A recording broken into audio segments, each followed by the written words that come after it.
Le fait d'être à l'étranger, moi, a eu l'effet inverse.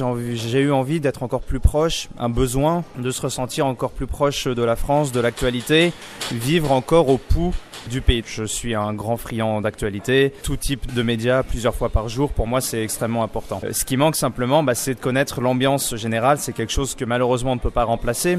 On essaye, bien sûr, on discute avec les proches, à tous nos amis qui sont restés sur place. Mais pour moi, c'est extrêmement important. J'aurais l'impression de perdre totalement le contact avec la France si je n'avais plus ce lien actualité politique. Pour quelqu'un qui est intéressé, qui a envie de s'engager, il y a toujours des possibilités en effet. Depuis 1 an, je suis maintenant encarté au Front National. J'ai pris ma carte il y a de ça à peu près 1 an.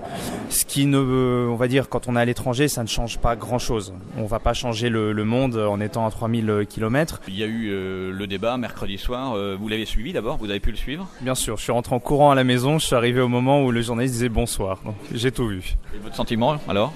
Mitigé. Honnêtement, j'ai été assez déboussolé par le débat. J'espérais quelque chose qui resterait un petit peu plus calme.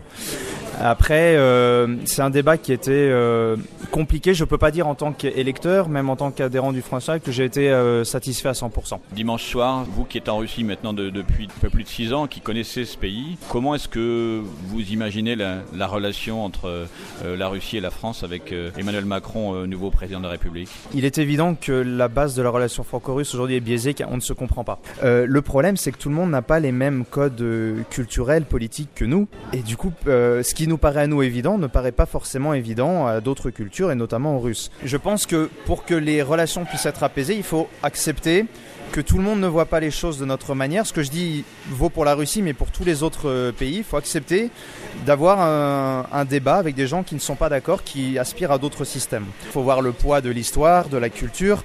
La Russie n'a pas été construite de la même manière que la France, donc tout l'historique politique est complètement différent. Passer tout d'un coup dans une démocratie décentralisée est un pas qui paraît pour beaucoup impossible.